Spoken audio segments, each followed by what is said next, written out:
Welcome to Your IVF Abroad podcast, where I will share, educate and empower you on your journey with infertility and IVF abroad. I'm Emma Haslam, your host, mum via treatment abroad and the IVF abroad expert. Since the birth of my son in 2018, I have made it my mission to make fertility treatment more transparent, accessible, supported and affordable. I now help people around the world just like you to find a safe, best fit clinic, have fertility treatment and achieve their dreams of starting or expanding their families. And I'm here now to help you too.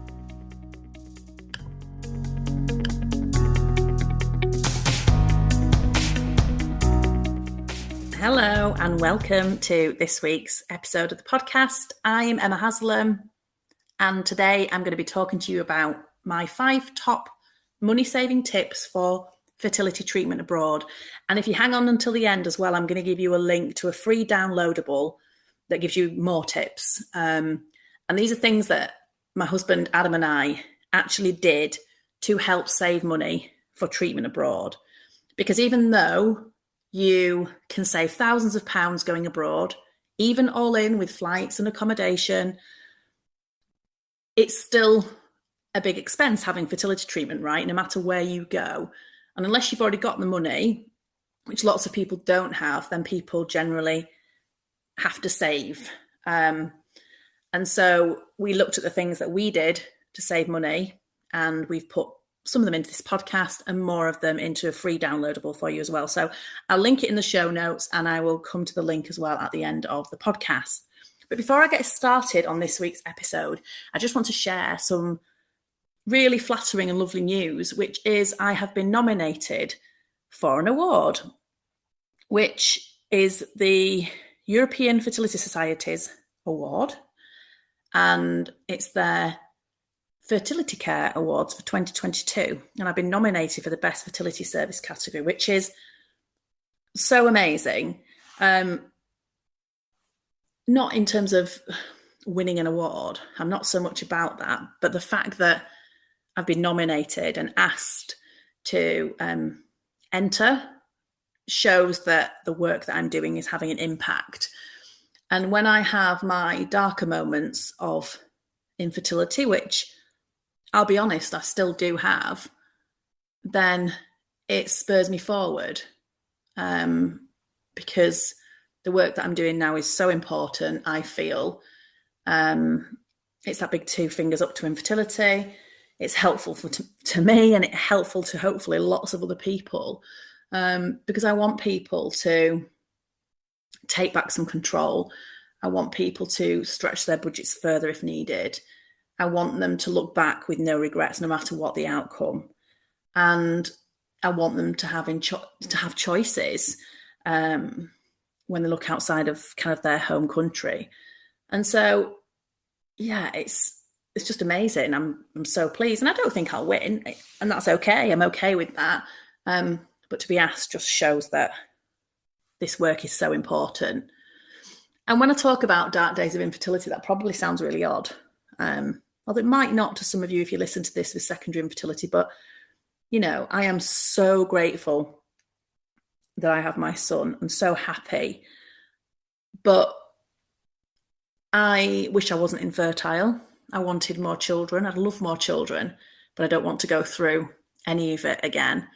Instead, I want to help other people to have babies. But, you know, I wouldn't change having donor conception and what an amazing thing to exist, because without it, I wouldn't have my little boy. And I wouldn't change it, honestly, because I wouldn't want him to be any different.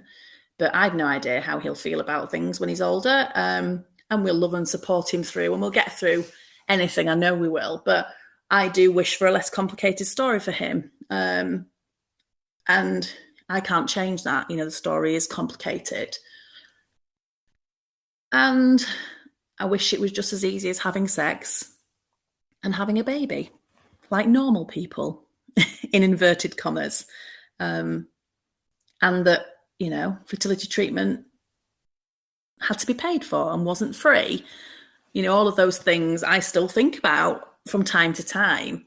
And getting to the point of accepting that your journey has ended and deciding to draw a line under it. And again, it's probably about taking back the control. Now I've decided, or we've decided, that we're having no more children. It takes that pressure off, and I'm now able to focus my attention into helping other people, which is so cathartic to me. And it means so much to me to help others, and to have a ripple effect on the world, and to use my experiences, the good, the bad, and the ugly, so that they're not all in vain.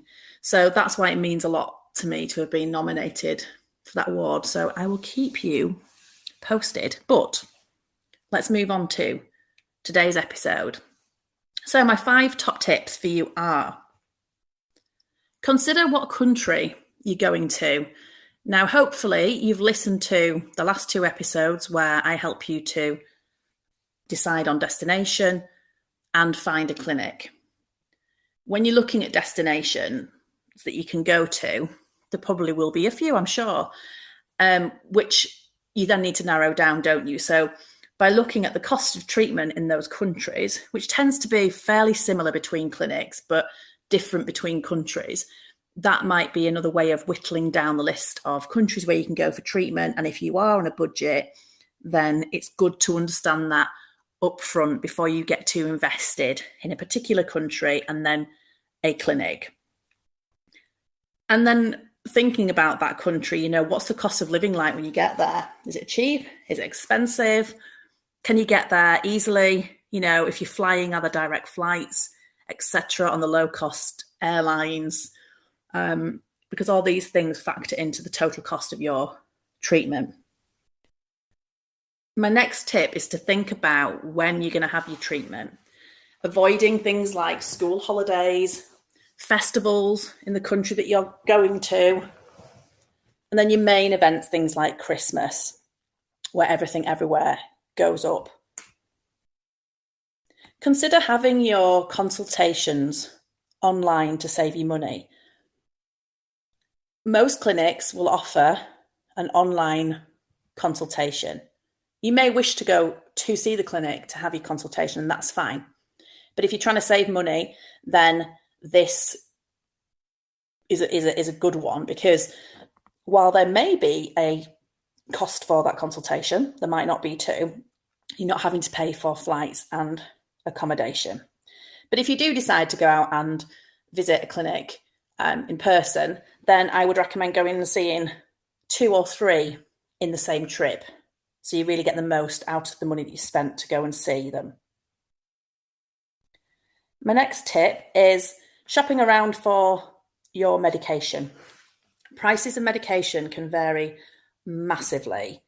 So have a think about whether or not you can get that from the clinic, whether you can get that from an online fertility pharmacy, whether you're going to go to Asda if you say in the UK or in America. Might be worth getting some abroad when you're there. This can save you hundreds and hundreds of pounds. And then my last tip is it's likely that you're going to be booking last minute accommodation. Or even if you do know some dates in advance, you can still decide to book last minute accommodation. If you're avoiding some of those peak periods that I've talked about, you will never have a problem getting accommodation. A lot of people panic and worry about this, but in my experience, it's never been an issue. And you can get some really good last minute deals on some really cool places. And thinking about things like, do I need to stay in a 5-star hotel, or actually can I stay in this really nice apartment that's self-catering, and so I can do some cooking for myself. And then when I do eat out, it's fairly cheap to eat out, and actually I'm within walking distance of the clinic, or I can jump on public transport. It's easy and it's cheap. Thinking about all of these things will make a difference to the overall cost of your treatment. So those are my top 5 tips. And if you'd like more ideas on how to save money faster for your fertility treatment, then go to yourivfabroad.com ivifabrod.co.uk/ideas-to-save-u-money. And as I said, I've linked it in the show notes. Have a good week, and I'll see you next time. Thank you for listening to Your IVF Abroad podcast with me, Emma Haslam. If you're interested in finding out if IVF Abroad could be right for you, then download my free checklist at yourivfabroad.co.uk/who is IVF Abroad for.